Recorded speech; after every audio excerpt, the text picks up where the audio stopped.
Hi, welcome to Nina in the Kitchen, where today we're making a cucumber soup, which is so delicious and so refreshing. It's a summertime soup, and it's one that once I started making it, we started craving it every summer that comes up. So I hope you try this recipe. It's a really good one. What you do, it's very simple. I have some shallots that are sweating on a very low heat. This is 3 tablespoons of butter that I've melted and half a cup of shallots. Now, if you don't have shallots, not to worry, it really doesn't matter. You can use whatever onion family you have. I've tried it all. I've done sweet onions, cooking onions, leeks, and shallots. I just happen to have shallots, and it's a French dish. That's what would be authentic. I have 1.5 pounds of cucumbers, which I've peeled. I'm just taking a spoon and I'm scraping out the seeds. And you don't have to scrape the seeds out. These are those English cukes. You don't have to scrape seeds, but it makes a finer product if you do. The other ingredients are just some salt, pepper. I have some dill to go into the soup. This is 6 cups of chicken stock. Homemade is best. If you don't have that, go low sodium if you're buying it. And then I have some slices of cucumber, which I've reserved because you want to float something on top of the soup. It's just a garnish, and I made it a little fancy. I don't know if you can see the cut, but I've made it a little fancy by jagging the edges. And the way that I did that was just on my mandolin. I have the option of this ripple cut on the mandolin. All that you want are very thin slices, which you can do with a knife. And if you want a ridge, all that you do is you take a fork and you can just create ridges with your fork.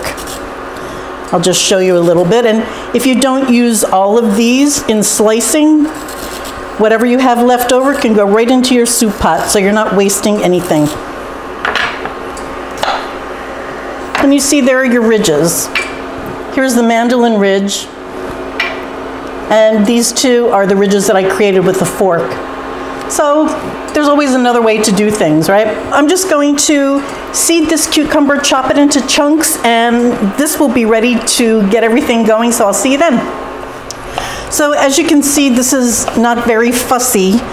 Cutting this into large chunks, and it goes right in to this pot. Did I drop one?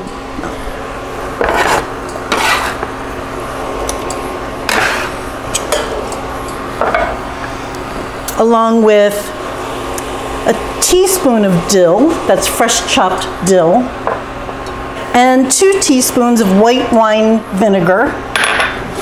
Any white vinegar is fine. And then I'm just going to add 6 cups of chicken stock. Just bring this up to a boil. When this is ready, when it's soft, then we're ready to proceed from there. You bring this up to a boil. I'm going to add some salt. And one thing that I wanted to say is you want to salt this right now. But, and you want to be a little aggressive on the salting, because when things are cold, you don't taste the seasoning like you do when it's a hot item.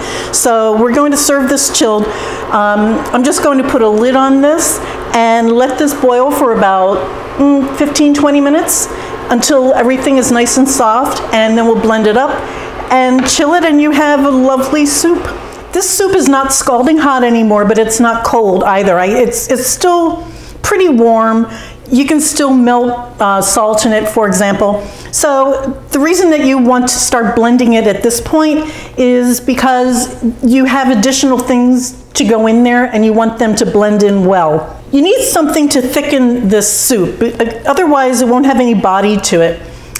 In the French recipes, you'll read the word farina. Now, if you can buy farina, go ahead and do that. What I use, believe it or not, is either breadcrumbs, which works very well, or here I have a teaspoon of psyllium husk.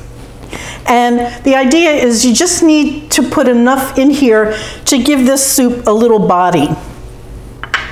You also want some pepper. Now, it's a French soup, and it's going to have a little cream in it. So traditionally, what they would use is a white pepper.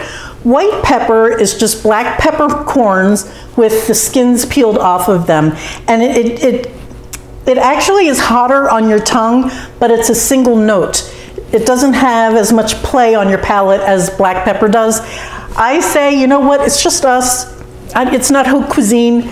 Put in what you want. If you like white pepper, put white pepper in, which I do. So I did put white pepper in, maybe half a teaspoon, and I'm also going with black pepper because I like that as well. So, and I like using different peppers because that hits your tongue at different times, and it's just better on the palate. I seasoned this once with salt. I've tasted it since then. And because we're going into a cold soup, you really want this to taste salty before you stop salting it. What happens is you don't taste that salt after it's chilled. I'm going to put another little half teaspoon in there. I have some half and half. I'm going to see if I even want to bother putting a cream in here. So I'm just going to whiz this up and we'll see what we have.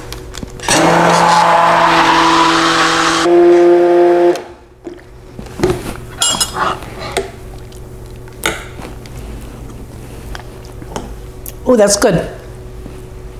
That's really good. I'm going to put a little more psyllium and I think a little more white pepper. White pepper with cucumbers is so delicious. I mean, I'm going to say 3 tablespoons of, that's half and half.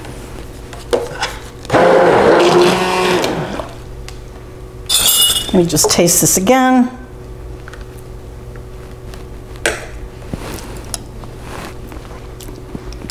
Well, it's good. Also, I wanted to mention, if you don't have dill, go ahead and use parsley. That's delicious too, but you want to stay in that cucumber flavor range. And dill and cucumber have the flavor affinity, as does parsley, so it doesn't matter. Anyway, this is the soup. It's going to be chilled, and then we'll try it when it's chilly. Well, we're back. I just wanted to show you how I like to serve this chilled soup. I like to take a little dill and just sort of decorate the plate with that. Put a dollop of sour cream. Put a little piece of cucumber on top of the sour cream. Anyway, you get to play with it. Do whatever you'd like. I just hope you try this soup. It's so refreshing in the summer when it's hot. You don't feel like getting into the kitchen. You make this once. It will last for a few days in your fridge. Talk about fast food. You just go, you grab it, and off you go. So I really hope you try this. Taste as you go to make sure you know where the seasonings are, okay? YouTube, of course, please like and subscribe. Thanks again, guys. Bye.